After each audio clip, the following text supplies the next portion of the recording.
안녕하세요. 안무랑궁연구소의 밀크티입니다. 이번 영상에서는 초자아 관계에 대해서 이야기를 해보려고 합니다. 초자아 관계는 나랑 상극에 해당되는, 나랑 MBTI 성격 기능상 상극에 해당되는 유형과 나의 관계를 뜻합니다.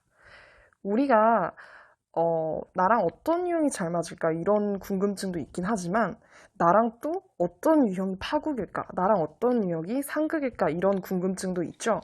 바로 이 초자아 관계가 나와 상극에 해당됩니다. 우리는 흔히 생각하기에 나랑 MBTI 지표가 아예 반대면은 나랑 상극이겠지? 이렇게 생각을 하는데 소시오닉스 관계론상으로는 나랑 지표가 아예 정반대인 이원 관계 같은 경우는 상극으로 해당되진 않습니다. 물론 그냥 보여주는 행동으로는 정말 완전 정반대이기 때문에 상극처럼 느껴질 수는 있지만 성격 기능적으로 상극으로 보지는 않아요. 근데 이 초자아 관계 같은 경우는 기능적으로 가장 상극에 해당이 됩니다. 그러면 나와 상극인 초자아 관계를 어떻게 알 수 있냐면은 이 바깥 지표 있죠. 4개 지표가 있으면은 이 끝에 있는 맨 처음 지표랑 맨 끝에 있는 지표가 나랑 같아야 되고 가운데 2개의 지표가 나랑 달라야 돼요.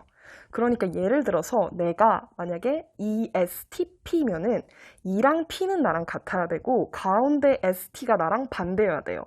그러니까 내가 ESTP면은 ENFP가 나의 초자아 관계, 상극에 해당이 되는 거죠. 근데 이 상극에 해당되는 유형을 봤을 때 나랑 그렇게 상극이라고? 약간 이렇게 느낄 수는 있어요, 처음에는. 왜냐면은 사실 이 바깥에 있는 지표 있죠. 외내향이랑 JP가 바깥에서 보기에는 굉장히 드러나는 성격 지표거든요. 그렇기 때문에 행동 패턴 자체가 엄청 그렇게 처음엔 차이나 보이지는 않을 수도 있어요. 그리고 남들이 이 초자아 관계를 봤을 때도 그냥 이렇게 표면적으로만 아는 경우에는 저 둘이 상극이라고? 막 그렇게 달라 보이진 않는데? 이렇게 느낄 수도 있습니다. 특히 공적인 영역에서는요. 왜냐하면 지표적으로 앞뒤가 같기 때문에 어떤 행동 패턴 자체는 비슷해 보일 수가 있어요. 그런데 본질적으로는 나랑 가장 상극에 해당이 된다는 거죠. 그럼 나랑 진짜 안 맞는 걸까라고 생각할 수도 있는데 사실 본질적으로 너무 다르기 때문에 물론 갈등이 생길 수도 있지만 의외로 갈등이 안 생길 수도 있습니다. 우리가 뭐가 좀 접점이 있어야 싸우잖아요. 근데 이 초자아 관계 같은 경우는 기능적으로 너무 달라서 오히려 막 그렇게 크게 갈등이 안 생기고 그냥 이렇게 평행선 같은 관계를 유지할 수도 있습니다. 그래서 오히려 공적인 영역에서 서로 터치만 하지 않으면은 시너지 효과가 굉장히 높은 관계로 보기도 해요. 막 상극이긴 하지만 그래도 왜냐면 너무 달라서 서로가 어떤 영역을 채워줄 수 있는 거죠. 하지만 이 초자아 관계일 때 공적 영역에서 한 유형이 나보다 상사이면 나의 초자아 관계에 해당되는 사람이 나보다 윗사람이면은 좀 스트레스가 클 수도 있어요. 왜냐면 일단 상극이기 때문에. 근데 이 초자아 관계는 시너지가 높은 관계로 해석하기도 합니다. 그러니까 공적인 영역에서 나보다 윗사람일 경우엔 좀 밑에 있는 사람이 좀 스트레스를 받을 수는 있지만 만약에 동료 정도의 입장이면은 크게 충돌하지 않고 높은 시너지를 이끌 수도 있습니다. 이 초자아 관계가 상극인 이유는 팔 기능을 보면 좀 더 잘 알 수가 있어요. 왜냐면은 일단 초자아 관계에 해당될 때는 나의 주 기능을 상대가 팔차 기능으로 써요. 그리고 나의 팔차 기능을 상대가 주 기능으로 씁니다. 이 팔차 기능은 기능 설명에서 제가 얘기를 했는데 연기 기능이에요. 근데 의식적으로 본인이 쓸 수 있습니다. 그렇게 잘 쓰는 건 아니지만. 근데 이 팔차 기능을, 나의 팔차 연기 기능을 잘 쓰는 상대를 봤을 때 우리는 그렇게 높게 평가해주지 않아요. 열등 기능과 다른 거죠. 나의 열등 기능을 잘 쓰면은 상대에게 매력을 느끼거나 좀 멋있어 보일 수는 있지만 나의 팔차 기능을 잘 쓰는 상대한테는 크게 매력을 느끼지 않아요. 그렇기도 하고 더 기능을 자세히 보면은 나의 부기능을 상대가 7차 기능으로 사용하고 있어요. 이 초자아 관계 같은 경우는. 부기능 같은 경우는 상대를 가르칠 때 가장 많이 쓰는 기능인데 상대가 나의 부기능을 7차 기능으로 쓰고 있기 때문에 거의 못 써요. 이 기능을. 열등 기능보다 더한 상태예요. 그렇기 때문에 상대의 능력을 높게 평가하기가 어렵습니다. 내가 제일 잘 쓰는, 내가 잘 통제권을 느끼는 기능을 상대는 거의 못 쓰고 상대가 제일 잘 쓰는 기능은 나의 8차 기능이기 때문에 높게 평가해주지 않는 기능이에요. 그러다 보니까 초자아 관계가 상극 기능이고 서로 좀 인정하기 어려운 관계라고 봅니다. 하지만 앞서 말한 대로 공적 영역에서 서로 너무 깊게 터치하지만 않으면 시너지 효과가 높습니다.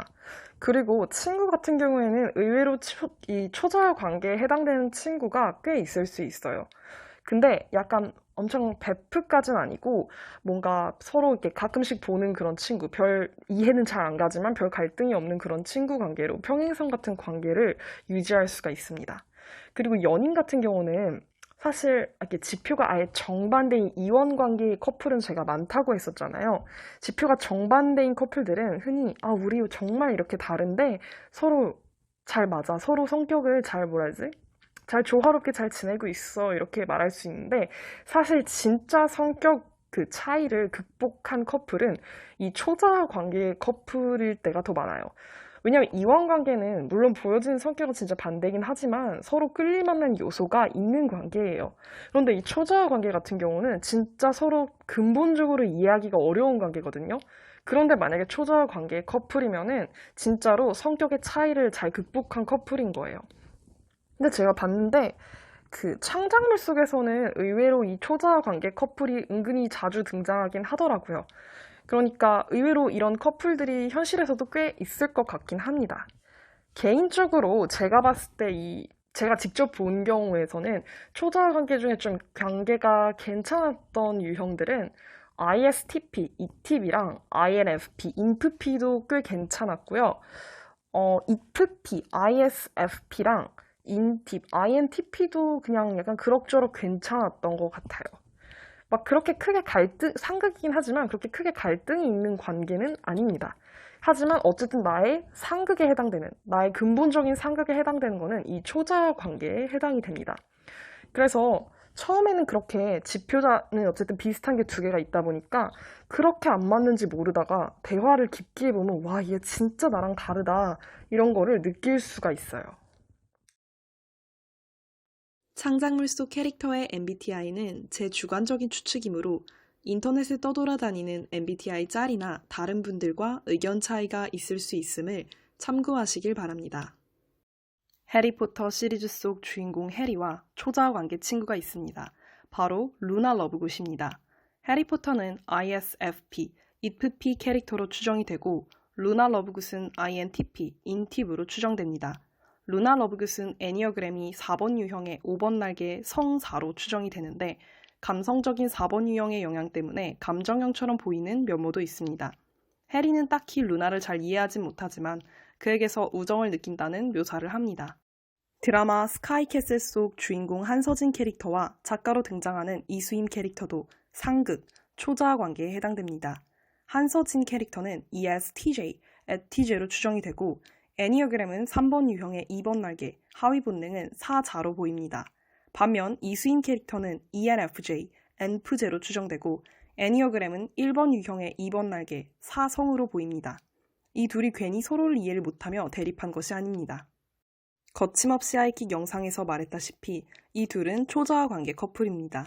이민용은 ISTP, ETP이며 서민정은 INFP, INFP입니다. 드라마 Why Women Kill 속 2019년대 주인공이자 유능한 변호사로 나오는 테일러는 ENTJ, NTJ입니다. 테일러는 오픈 릴레이션십 결혼 생활을 유지하고 있었습니다. 그래서 남편이 있긴 하지만 애인을 사귈 수 있습니다. 자신의 애인들 중 가장 특별하다고 했던 제이드, 그 제이드는 ESFJ, FJ로 보입니다. 이 둘은 초자아 관계에 해당됩니다. 유미의 세포들 영상에서 이미 언급했지만 유미가 ISFP, INFP라면은 구웅과는 초자아 관계입니다. 구웅은 INTP, 인팁으로 추정되며 이 둘은 초자아 관계의 커플이 됩니다. 드라마 부부의 세계 속 불륜 남편 이태호와 그의 동창 손재혁은 초자아 관계입니다. 이태호는 ENFP, NFP로 보이며 손재혁은 ESTP, 액티브로 보입니다. 이 둘은 동창이긴 하지만 과연 우정이 있긴 한 건지 의심스러운 관계입니다. 서로 열등감을 보이거나 갈구거나 복수하거나 그런 아웅다웅 관계였죠. MBTI 성격마저 상극입니다. 영화 서양 골동 양과자점 앤티크 속 배우 김재욱 씨가 연기한 마성의 게이 파티쉐 민선우는 INFP, INFP로 추정됩니다. 또 그의 케이크 맛에 반해 견습생으로 들어오는 전 복서 양기범 캐릭터는 ISTP, ETV로 추정됩니다. 이 둘도 초자아 관계네요. 드라마 건불류 속 이혼 뒤 연애하기 시작하는 특이한 커플 송가경과 전남편 오진우. 송가경은 INTJ, 인TJ이고 애니어그램은 8번 유형의 9번 날개로 추정됩니다. 또 그의 전남편 오진우는 ISFJ, IFJ로 애니어그램은 9번 유형의 8번 날개로 추정됩니다. 시트콤 지붕 뚫고 하이킥 속 이지훈은 INTJ, 인TJ, 신세경은 ISFJ, IFJ로 초자 관계입니다. 이 둘은 쇼킹한 엔딩 속에서 서로의 마음을 알게 되는 비운의 커플이었죠. 실사 영화 기준의 신데렐라 속 신데렐라와 새엄마는 초자 관계입니다. 신데렐라는 ESFJ, FJ이고 새엄마는 ENTJ, NTJ입니다. 이 둘은 갈등 그 자체의 관계였습니다. MBTI 성격조차 상극이네요. 몬스터 주식회사와 몬스터 대학교 속의 설리와 와조스키는 초자아 관계입니다. 이 둘은 초자아 관계임에도 불구하고 완벽한 콤비임을 자랑합니다. 설리는 ENFJ, NFJ이고 와조스키는 ESTJ, ETJ이죠. 이 둘의 몬스터 대학교 시절을 보면 왜 이 둘이 성격 차이를 극복하고 친해졌는지 잘 알 수 있습니다. 성격 차이가 크더라도 우리가 어떤 경험을 함께 했느냐에 따라 단짝이 될 수도 있습니다. 애니메이션 라푼젤 속 라푼젤과 그의 엄마이자 유괴범 고델은 초자아 관계입니다. 주인공 라푼젤은 NFJ, 고델은 ETJ로 추정됩니다. 앞으로 창작물 속 초자아 관계를 또 보게 되면 영상 및 블로그 링크에 계속 추가하도록 하겠습니다. 다음 영상에서 만나요.